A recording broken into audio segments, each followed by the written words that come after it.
my YouTube friends, and welcome back. So I am going to do a quick little tutorial about how to make an awning out of these foam boards from Dollar Tree. Now, my first warning is that whenever you get them, I've already pulled the stickers off, but they have stickers on them. And when you pull them off, they do not do well. Dollar Tree needs to do better with their stickers. I did have two that pulled off beautifully.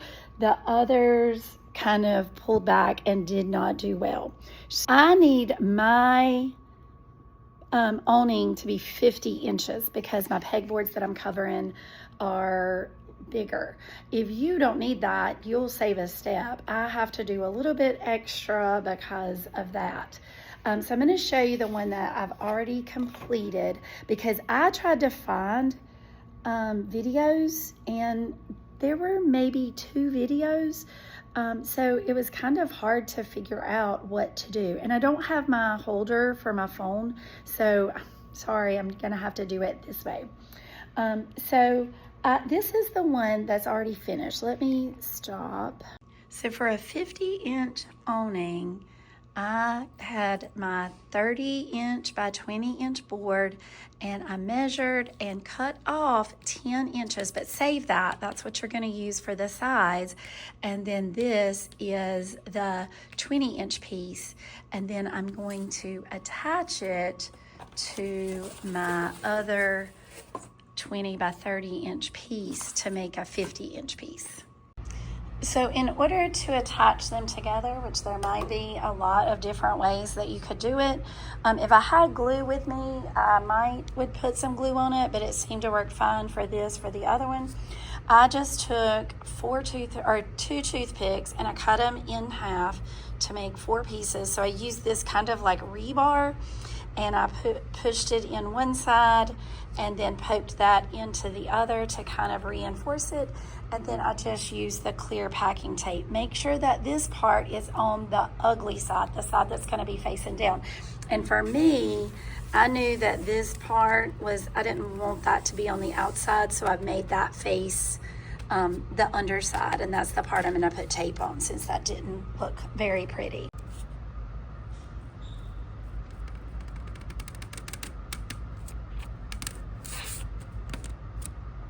In order to score it, I measured up and put little dots and lined up my yardstick, and I just lightly take this and cut through that top layer of the foam board to score it all the way through. And slide it down just a little bit.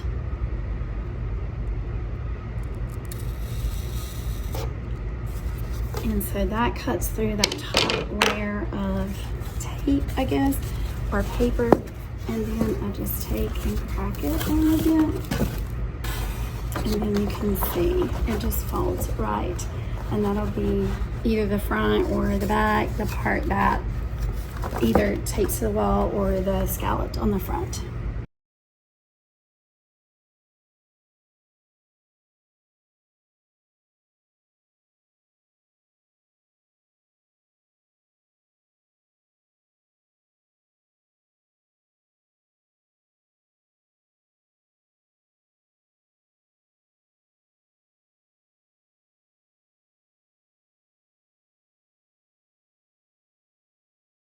So this is the one that I've already finished. So what I did was the boards are 20 by 30. So there's the first 30, and then I cut another board 10 by 20. So this is the 20-inch piece, and then the 10-inch piece is what I used to do the sides. And then I scored it at the back. Now here's my thing, score it on the side that you want, score it on the good side that you want to fold down. And this is the good side that everybody's gonna see. So score it on that side. And I did 3 inches at the back, and I did 3 inches at the front. And then I took this bowl and I just made all of these, and I will tell you the best tool to cut. Mine is tiny because my other one is at my school, but one of these, like razor knives, this is the best. It's even better than an Expo because it's stiffer. And then this will be the part, and then I made these were 5 by 10 inches, and I scored it the same, the 3 inches on both sides, and then I just took and measured so that this was about 2 inches at the bottom, and just drew a line and made it that way. So that will be the sides, and then I folded it, I scored it too, so that it will fold in. And the awning, you know, I'll tape that or glue that to the awning, and that'll be what holds it to make it taper. Just like that, the base of the awning is completely finished. And well, I guess the paint still has to go on, and the magic. But the next step that you're going to do is you need to make the sides, the part that's going to help it stand up.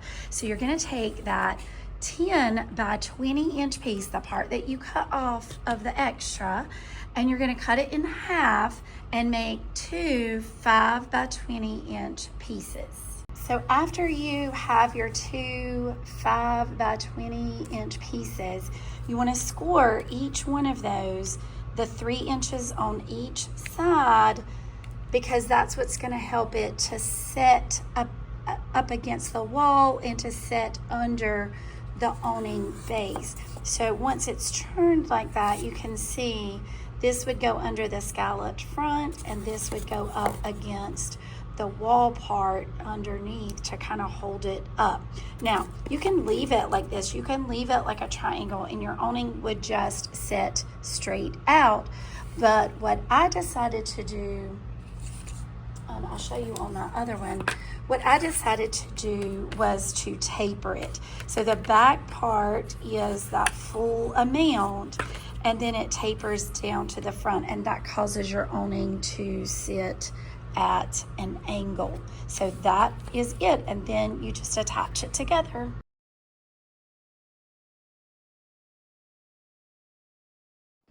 So I got the awnings hung up. They're a little bit closer to the ceiling than I had anticipated. I didn't really think about that, I guess, but I still love them. I love the effect that it gives. And I didn't bring batteries, so can't like show you the full effect of the magic that's gonna take place. But I have these puck lights, and they have remote controls with them. And you can change, sorry, I know that's blurry. You can change the colors of them, but I forgot the batteries, so I won't be able to show you the full effect, but you get the idea. I love them. I think they're going to be great.